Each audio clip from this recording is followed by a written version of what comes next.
അങ്ങനെ Minions and Monsters കണ്ടിരിക്കുകയാണ്. And cinema എങ്ങനെയുണ്ട് ചോദിച്ചാൽ സിമ്പിളായി പറയാലോ, നിങ്ങൾക്ക് മിനിയൻസ് ഇഷ്ടമാണെങ്കിൽ നിങ്ങൾക്ക് ഈ സിനിമ ഇഷ്ടപ്പെടും. നിങ്ങൾക്ക് മിനിയൻസ് ഇഷ്ടമല്ലെങ്കിൽ നിങ്ങൾ തിയേറ്ററിൻ്റെ അടുത്ത് പോലും പോകണ്ട എന്ന് എനിക്ക് പറയാനുള്ളൂ. Because it is just more minions. And എൻ്റെ കാര്യത്തിലേക്ക് വരികയാണെങ്കിൽ ഞാൻ മിനിയൻസിനെ വെറുക്കുന്ന ഒരാളോ അല്ല, ഇഷ്ടപ്പെടുന്ന ഒരാളോ അല്ല. For me I am fine with minions. And ഞാൻ പ്രതീക്ഷിച്ചതിനെക്കാട്ടിലും ഞാൻ ഈ സിനിമ ആക്ച്വലി എൻജോയ് ചെയ്തു. ഞാൻ വളരെ ഓണസ്റ്റ് ആയിട്ട് പറയാം, ഞാൻ ഇതൊരു തല്ലിപ്പൊളി പടമായിരിക്കും എന്നുള്ള ഒരു പ്രതീക്ഷയോടെ പോയത്. ബട്ട് ഞാൻ ആക്ച്വലി 1.5 മണിക്കൂർ ആക്ച്വലി എൻജോയ് ചെയ്ത് കണ്ടൊരു സിനിമയായിരുന്നു മിനിയൻസ് ആൻഡ് മോൺസ്റ്റേഴ്സ്.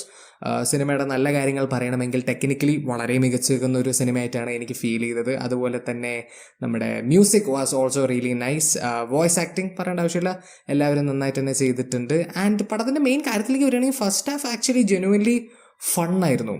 അഥവാ it's stupid, the movie is so stupid. അഥവാ ഞാൻ പ്രതീക്ഷിച്ച ആ ഒരു പൊട്ടത്തരം നിറഞ്ഞ ഒരു സിനിമ തന്നെയായിരുന്നു Minions and Monsters. But it is like dumb fun. അഥവാ സ്റ്റുപ്പിഡാണ് പക്ഷേ ഫണ്ണുമാണ് എന്ന് പറയുന്ന ഒരു രീതിയിലാണ് ഫസ്റ്റ് ഹാഫ് പോയത്. പക്ഷേ സെക്കൻഡ് ഹാഫിൻ്റെ കാര്യത്തിലേക്ക് വരുമ്പോൾ ഫസ്റ്റ് ഹാഫ് സ്റ്റുപ്പിഡ് ബട്ട് ഫണ്ണായിരുന്നെങ്കിൽ second half is just stupid എന്നാണ് എനിക്ക് ഫീൽ ചെയ്തത്. ആ ഒരു ഫൺ എലമെൻറ്റ് തിയേറ്ററിൽ നിന്ന് വിട്ടുപോയി എന്നാണ് എനിക്ക് ഫീൽ ചെയ്തത്. എന്തോ ഒരു മെനയില്ലാത്തൊരു സെക്കൻഡ് ഹാഫ് ആയിട്ട് ഫീൽ ചെയ്തു. എന്തൊക്കെയോ മിസ്സിങ് ആയിപ്പോയി. അവിടെ ഇവിടേക്കൊക്കെ ചെറുതായിട്ട് ചിരിക്കാനുള്ള പരിപാടിയുണ്ട് എന്ന് മാറ്റി നിർത്തി കഴിഞ്ഞാൽ സെക്കൻഡ് ഹാഫിൽ പ്രത്യേകിച്ചൊന്നുമില്ല. പക്ഷേ ക്ലൈമാക്സ് പടത്തിനെ ചെറുതായിട്ട് രക്ഷിച്ചു എന്ന് തന്നെ പറയേണ്ടി വരും. Climax was nice. ക്ലൈമാക്സ് ഞാൻ കുറച്ച് എൻജോയ് ചെയ്തു എന്ന് പറയേണ്ടി വരും. അഗൈൻ സ്റ്റുപ്പിഡാണ് പക്ഷെ ഫണ്ണാണ്. പിന്നെ പടത്തിൻ്റെ ആ ഒരു കോൺസെപ്റ്റ് എന്ന് പറയുന്നത് മിനിയൻസ് ഫിലിം മേക്കേഴ്സ് ആയാൽ എന്ത് നടക്കുമെന്നാണല്ലോ. ആൻഡ് ആ ഒരു സാധനം വെച്ച് അവർ കുറച്ച് പരിപാടികളൊക്കെ ചെയ്യുന്നുണ്ട്. അഥവാ കുറച്ച് ഫിലിം റെഫറൻസുകൾ പടത്തിലുണ്ട്. അതുപോലെ കുറച്ച് ഹിസ്റ്റോറിക്കൽ റെഫറൻസ് ഉണ്ട്. കാരണം കുറച്ച് കാലം മുന്നേ നടക്കുന്ന ഒരു കഥയായിട്ടാണ് പടത്തിൽ അവർ കാണിക്കുന്നത്. അതൊക്കെ എനിക്ക് ഭയങ്കര രസമായി. അതുപോലെ ഒരു പടത്തിൻ്റെ എൻഡിങ്ങിൽ ഒരു പരിപാടി ചെയ്യുന്നുണ്ട്, അതും എനിക്ക് നല്ല രസമായിട്ട് തോന്നി.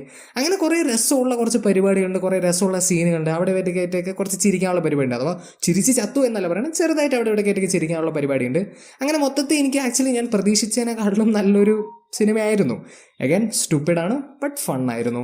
ഡെഫിനറ്റ്ലി നിങ്ങൾ കൊച്ചു കുട്ടികളിനോ അല്ലെങ്കിൽ ഫാമിലി ആയിട്ടൊക്കെ പോയിട്ട് കാണാൻ പറ്റുന്ന ഒരു സിനിമയായിട്ട് തന്നെയാണ് എനിക്ക് മിനിയൻസ് ആൻഡ് മോൺസ്റ്റേഴ്സ് ഫീൽ ചെയ്തിരിക്കുന്നത്. പക്ഷേ അഗൈൻ നിങ്ങൾക്ക് മിനിയൻസ് ഇഷ്ടമല്ലെങ്കിൽ തിയേറ്ററിൻ്റെ അടുത്ത് പോലും കൊണ്ട് നിങ്ങൾ ഈ പടം വെറുക്കും, അത്രേ എനിക്ക് പറയാനുള്ളൂ. But for me I enjoyed the movie. I thought it was much better than I expected it to be. And probably Minions trilogy ഉണ്ടല്ലോ, അതിൽ എൻ്റെ പേഴ്സണൽ ഫേവറേറ്റ് ഇത് തന്നെ ആയിരിക്കും. എനിക്ക് കുറച്ചും കൂടി ക്രിയേറ്റീവായി തോന്നിയത് ഇതായിരുന്നു.